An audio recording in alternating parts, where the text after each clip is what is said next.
Bonjour, bienvenue dans votre podcast L'Instant Eric, votre nouvelle émission. Aujourd'hui, je suis avec Josiane Pitreau, candidate pour Saint-Vincent-de-Paul, la ville de Bordeaux Métropole. Bonjour Josiane Pitreau. Bonjour et merci pour cet échange. Alors, on va commencer. Vous êtes donc Rassemblement National. Oui, Alors, comment vous est venu cet engagement dans ce parti ? eh bien cet engagement, je pense qu'il en faut, qui s'engage pour défendre des idées et qu'une ville puisse rester pérenne, sereine, aider autrui et combattre certaines choses qui sont d'actualité surtout. Vous êtes engagé depuis combien de temps au Rassemblement National ? Alors, je suis que depuis quelques années militante adhérente, après avoir fait 30 ans dans la police nationale, où nous devons être apolitiques. Néanmoins, le droit de vote nous étant autorisé, nous pouvions voter à notre guise. Oui, oui, vous êtes tenu par un devoir de réserve quand vous êtes dans la police. C'est ça, donc il est compliqué de s'engager pour un parti lorsque l'on est effectivement engagé dans la police nationale. Alors, vous avez une carrière professionnelle puisque vous étiez ancienne policière, mais je crois que vous êtes dans l'immobilier maintenant. Tout à fait, je suis chargé d'affaires en immobilier, donc non sectorisé. Euh, Cet engagement pour être maire, c'est un engagement à plein temps. Et donc je cesserai mon activité actuelle qui est dans l'immobilier, ce que je trouve tout à fait normal. Il faut un engagement à plein temps. D'accord. Alors, dans vos engagements politiques, puisque avant de faire cette émission, j'ai regardé un peu votre engagement, et vous avez été candidate au départemental sur le canton de Mérignac 2, ma ville justement, Mérignac, et notre délégué départemental, on y reviendra tout à l'heure, fait un gros travail pour trouver les têtes de liste en Gironde, mais donc pourquoi l'engagement à Saint-Vincent-de-Paul ? Eh bien, Saint-Vincent-de-Paul, j'y réside. Saint-Vincent-de-Paul rajeunit puisque nous allons avoir une centaine de constructions qui vont être livrées en 2026. Donc il faut du renouveau, il faut des commerces, il faut protéger la biodiversité, l'écosystème. Nous avons une occupation régulière non encadrée autour de l'étang. Les gens n'en veulent plus, donc il faut faire des choses là-dessus. Donc il faut du changement, voilà. D'accord. Alors oui, tout à l'heure en passant pour venir, j'ai vu un peu la ville et j'ai vu il n'y a pas beaucoup de commerce. Euh, Nous avons qu'un seul commerce, et une boulangerie. une boulangerie dont le droit au bail est à prendre. Et nous avons une épicerie. Dans ces constructions à venir, nous avons deux logements, je dirais deux locales, qui sont prévus pour du médical. D'accord. Et je souhaite, et j'aspire de tous mes voeux, à un médecin, infirmière, que les gens ne soient plus obligés d'aller sur Embarras-et-Lagrave, bien que ce ne soit pas très loin.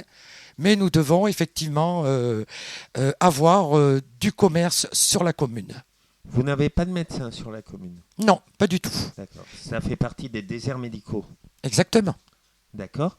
Alors, si nous le disions, vous allez être candidate pour les municipales en 2026.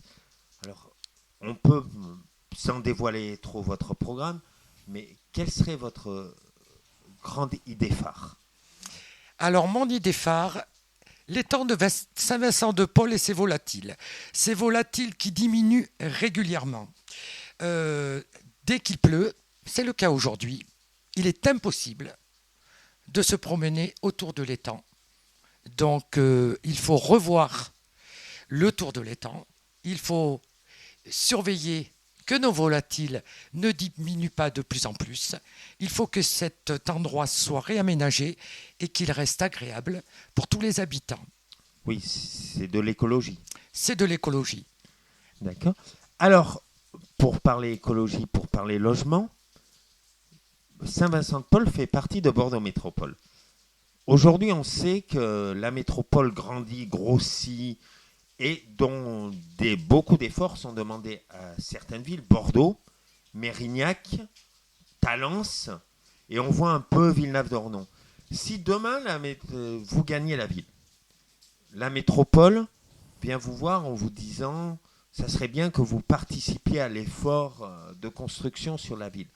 Est-ce que vous seriez prête, si vous êtes un maire, à aider à cet effort? Des logements, il en manque. Il en manque beaucoup. On ne peut pas se priver de logements pour garder une ville qui a été toujours pareille depuis 40 ans, ou voire plus. Alors des logements, oui, ne pas être contre. Voir aussi la construction qui s'arrêterait au R2. Voir à quel endroit exactement, puisqu'il faut aussi penser à nos habitants actuels. Et penser à la sécurité. Plus nous avons d'habitants, plus une insécurité peut arriver. Donc il faut être vigilant pour la sécurité. L'insécurité, il ne faut pas que ça nous amène effectivement ce genre de problème. En préparant cette émission, j'ai vu que sur la sécurité, j'ai vu qu'il n'y avait pas de police municipale. Si vous êtes maire, souhaitez-vous la création d'une police municipale? Alors s'il s'avère de l'insécurité et des incivilités, oui, évidemment. La commune doit être protégée, ses habitants doivent être protégés. Donc oui, je n'hésiterai pas. D'accord.